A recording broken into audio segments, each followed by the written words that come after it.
pound of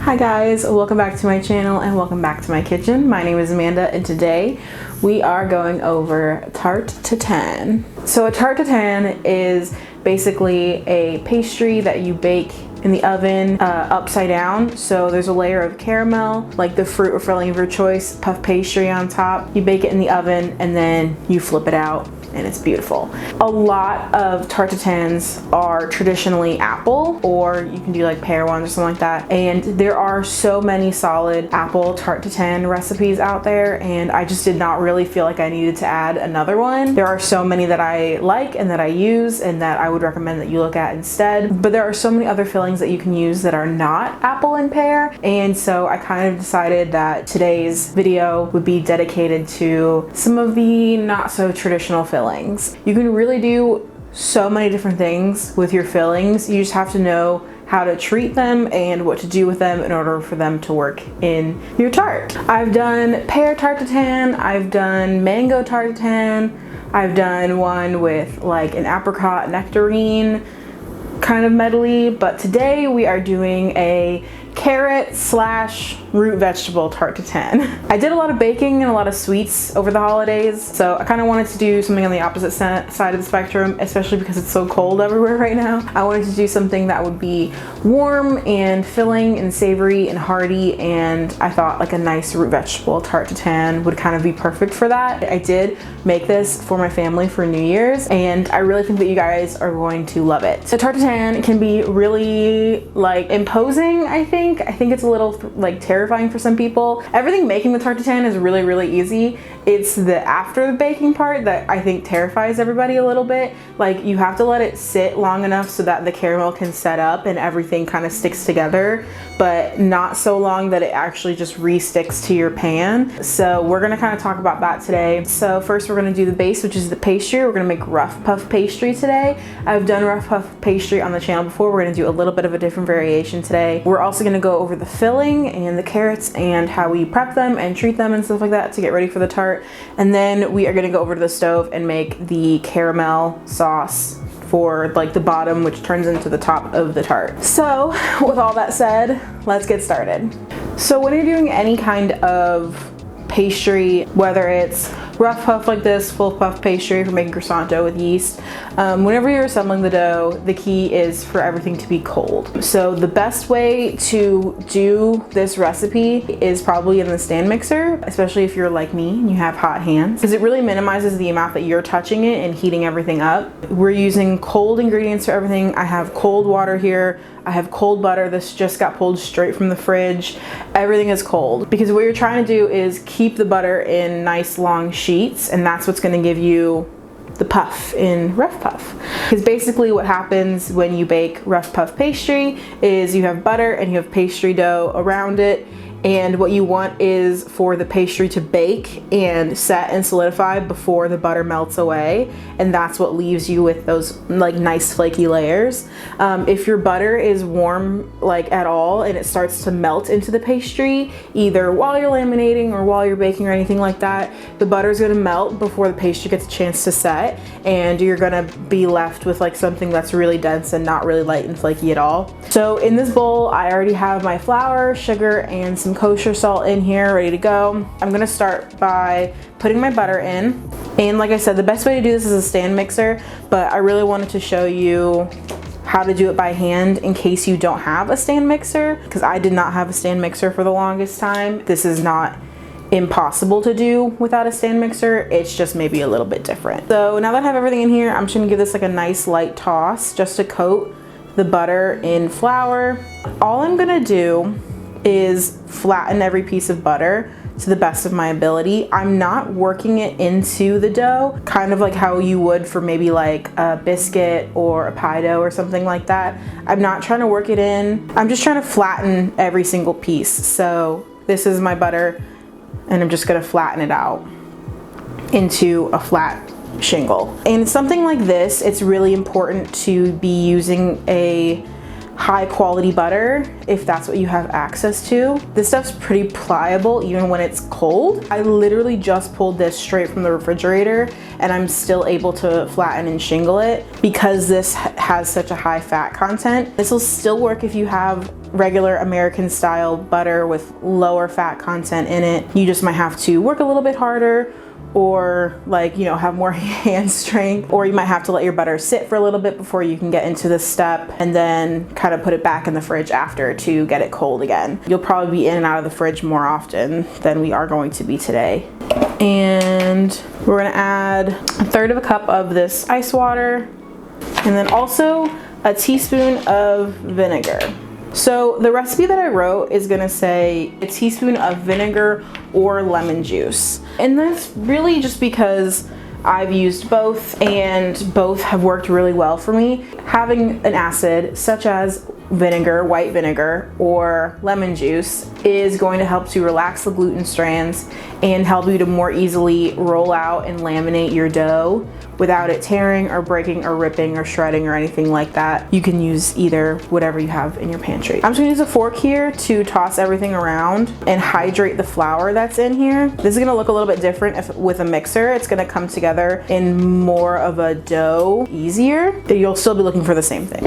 So I'm trying to get in here with my hands, kind of work everything together and try to get everything hydrated. We're gonna try to keep the butter in as big of clumps as possible while doing this. I've worked my dough like barely, just barely. It holds together when I press it. Like this is one big clump and then I have a big clump here. And I have some dry spots and I have some wet spots and that's totally fine.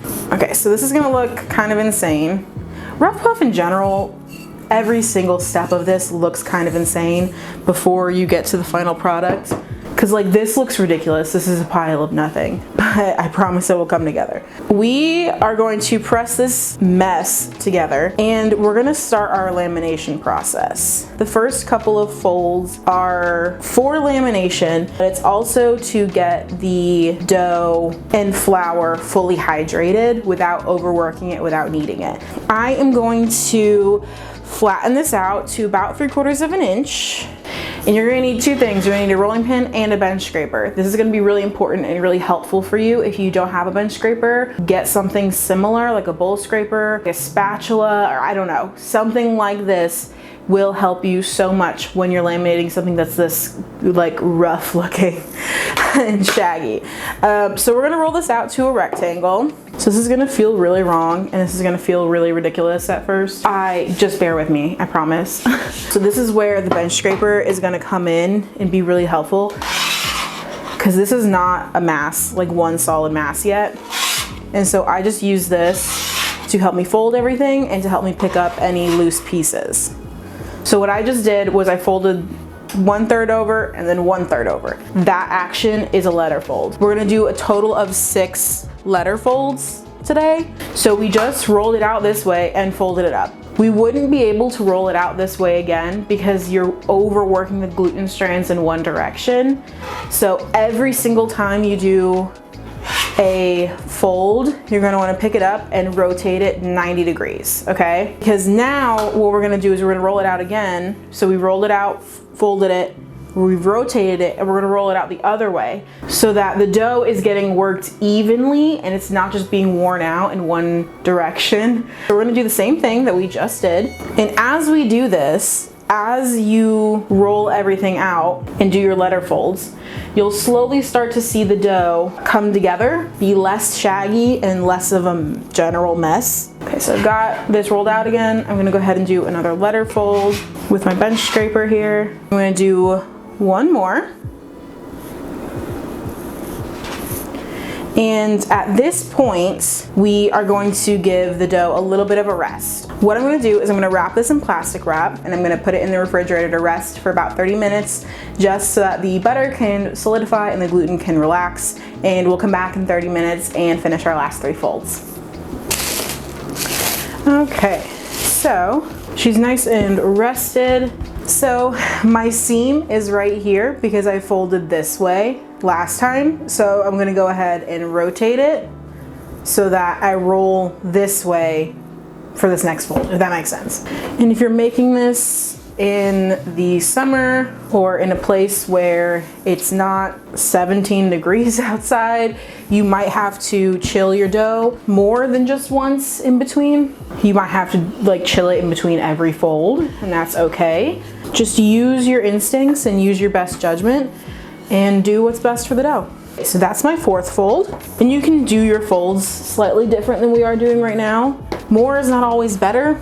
The more you roll out your dough and do folds, the thinner and thinner your layers are gonna be, which means you run the risk of them just falling apart and shredding, and you also run the risk of them collapsing in the oven instead of puffing up. I'm gonna go ahead and do my last fold here.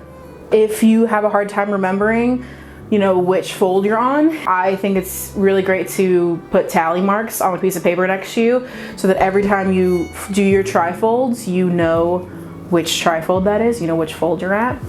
So I've just wrapped this back up. I'm gonna go ahead and let this rest in the fridge and I'll be right back. Okay, so when talking about fillings for a Tarte Tatin, I kind of said earlier that you can do a lot of different things. You just have to know what to do with them and how to treat them. And kind of what I meant by that was different fruits and different fillings and vegetables and things like that have different amounts of water in them. They are like different levels of like softness versus hardness. So like a mango or a peach Tarte Tatin, you might not need to pre-cook the fruit. With an apple or something like carrots, you probably need to. If you don't pre-cook them, when you pull it out of the oven, the fruit or vegetable that you have in there is going to be really, really hard and you like not cooked through essentially. So pre-cooking the carrots like I did here not only softens them and makes them kind of closer to ready to eat, but it also gets out some of that excess moisture and reduces the risk of having like a soggy, soft pastry. The filling I'm using today, I'm using rainbow carrots. This is purely for aesthetic reasons. You do not need to use rainbow carrots, but when I went to go get produce for this video, I found rainbow carrots and I thought that they'd be so pretty in the tart. I've used just regular carrots and I've also used parsnips for this before. I just peeled them and carefully cut them into roughly like 1/2-inch slices. If you don't want the longer pieces like this, if you don't want this look, you can cut them into 1/2-inch medallions, like 1/2-inch circles, and that could also be really pretty if you have varying sizes of circles on the top of your tart. I use like 1 pound of carrots. It's gonna seem like a lot, but they shrink in the oven and you wanna make sure that you have enough produce to cover your entire tart. And here they all are. So basically after I cut them all up, I toss them in olive oil, salt, pepper, some minced garlic and rosemary, and I roasted it in a 400-degree oven just until they were tender and lightly golden brown on the edges. It should take about 15 to 20 minutes. I baked these off earlier and let them cool completely. So now I'm going to take you guys over to the stove and we're gonna talk about a caramelized onion filling, and we're gonna talk about the caramel sauce and the assembly of the tart and everything like that. Okay, so one of the parts of this filling is gonna be a like caramelized onion spread. All right, so now that my butter is all melted, I'm gonna add my onions. I'm using yellow onions, like a sweet yellow onion for this, because duh. I'm gonna add some granulated sugar, a little bit of kosher salt, and a little bit of black pepper. And once that's all added in, I'm gonna give this a good mix. And I'm going to drop the temperature on this to a low temp, and we are going to very, very slowly cook these onions. You don't really want to cook it at a too high of a heat because it'll just burn them. So I'm gonna let those cook just until the onions are soft and golden brown. And then we'll deglaze with a little bit of a vegetable broth. You'll kind of start to see the onions sweat and soften after a couple of minutes.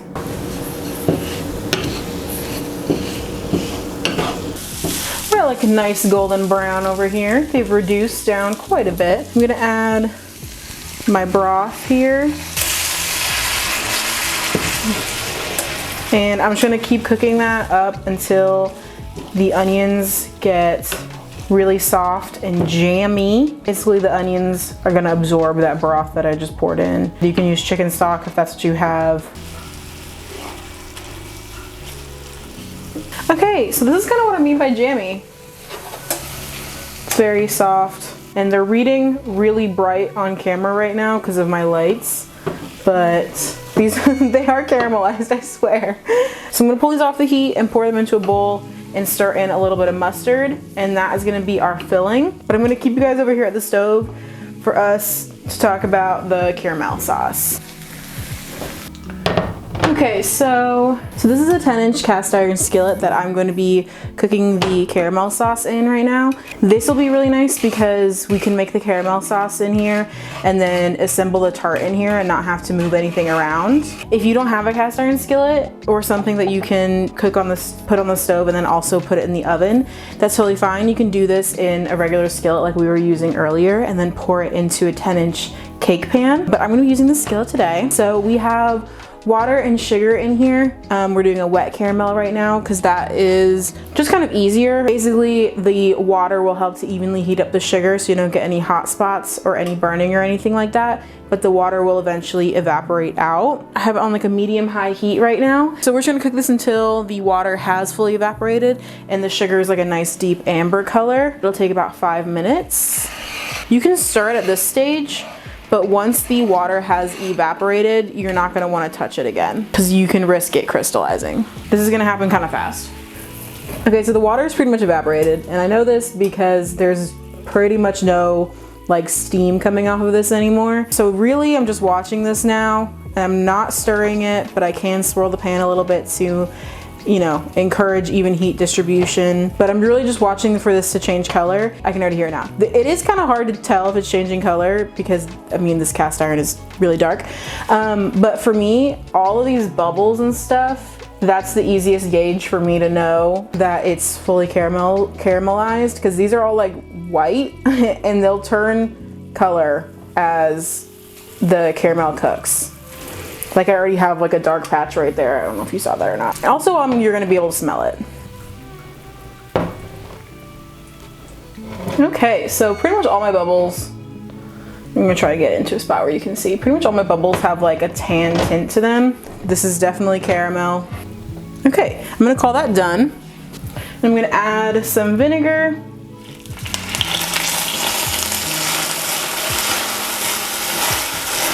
A little bit of salt. I firmly believe all caramel should be salted caramel. Yeah, see all that color? The caramel is done. Okay, so we're back over here. I promise we're almost done with this. This skillet is still hot, so I'm being very careful. And my caramel in here has almost set. I have my carrots and I have my onion mixture over here. So I'm just gonna take these carrots and lay them just kind of any way that I want. Just remember as you're laying stuff into your pan that what is now the bottom will be the top when you flip everything out. I pretty much used up all of my carrots. I have like a couple of little nubby pieces here that I'm just gonna fit in or however they fit. Yeah, I think that looks great. So I have my carrots laid out and organized in my pan. So I'm gonna put my onion mixture right on top. So I'm just gonna spread that to the edges.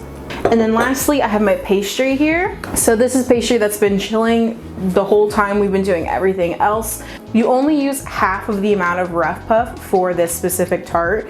So when you go to make this at home, you'll pull your rough puff out, cut it in half, and roll that out to about a 1/8 of an inch thickness. It's gonna be pretty thin. The rest of the rough puff can either sit in your freezer for up to a month or so. When you wanna use it, just put it in the fridge the day before to kind of thaw and become more pliable, or it can stay in the fridge for about a week. If you wanna make like other pastries, or if you wanna make 2 tarts or something like that. I rolled it out to 1/8 of an inch thickness and then cut a 10.5 to 11 inch-ish circle out of it. If you're using a cake pan, you can like invert it over your pastry and cut around it. And then I use a fork to dock it all over. I'm gonna go ahead and put this over the onions. And then I'm going to do my best to push the pastry, like tuck it under around the filling.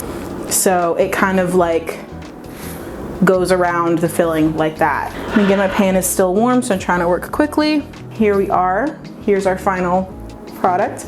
Start this at a high heat and then drop it down to a little bit of a lower heat. And basically what's gonna happen is that high heat is gonna give your pastry that puff and that burst of heat that it needs to fluff up. And then the lower heat is gonna make sure that it cooks all the way through, because we have a lot of things stacked on top of each other, a lot of moisture. We're just looking for a nice, crispy, golden pastry. So we're gonna pop this in the oven and I will see you back when it's time to flip it over. It's ready, I'm taking it out. Okay, so I have wonderfully golden and flaky pastry, and I have a lot of bubbles on the edges. So we're gonna wait 5 minutes before we flip anything over. I'm letting the caramel sauce cool off again, and basically it's gonna cool and kind of act as a glue to hold all the fillings and everything in place, so that when we flip it out, it doesn't just run everywhere. But we need to flip it before the caramel starts to like stick to the cast iron. Everything just is glued in place. So we're gonna be patient and we're gonna wait the 5-ish minutes and then we'll flip it out. Okay, it's been a little bit longer than 5 minutes because my dog got into my laundry. I'm gonna put my plate over this and we're gonna fucking pray. God, I'm so nervous. This is heavy. 1, 2, 3.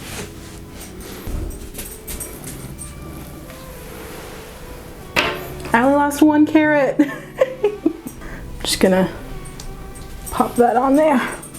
Just rearrange some of the stuff that moved and fell. She's beautiful. Oh my God, I'm so excited. Okay, let me clean up and I'll come right back.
She's beautiful, she's gorgeous, she's stunning, she's everything I've ever wanted. I'm so thrilled and so excited with how it turned out. You saw when we flipped it out that we had pretty much no caramel leaking, and I only lost 1 carrot in the pan, which is perfect. It is totally normal when you're making tarte tatin for it to like move around a little bit, and if you do lose something in the pan or something slides or whatever, while it's still warm, you can very carefully just kind of like piece it back together and no one's gonna know the difference. As long as you do it while it's still warm, literally no one's gonna know.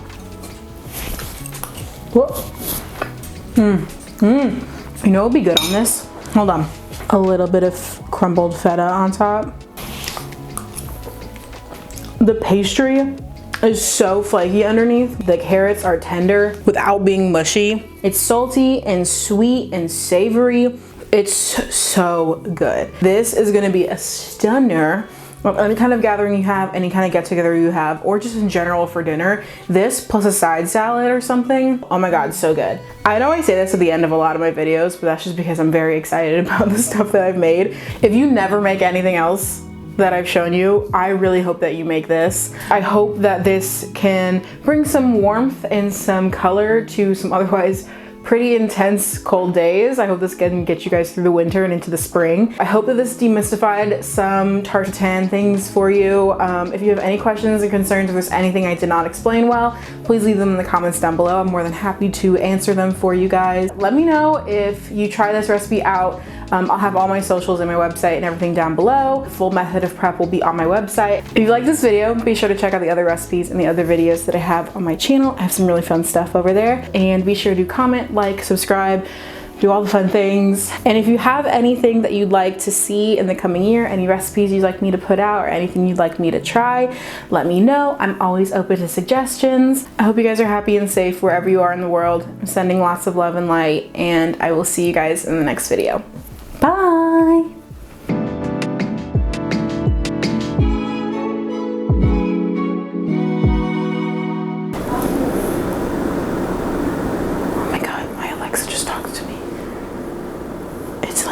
My Alexa just said something and it's like 3 rooms away. That was terrifying.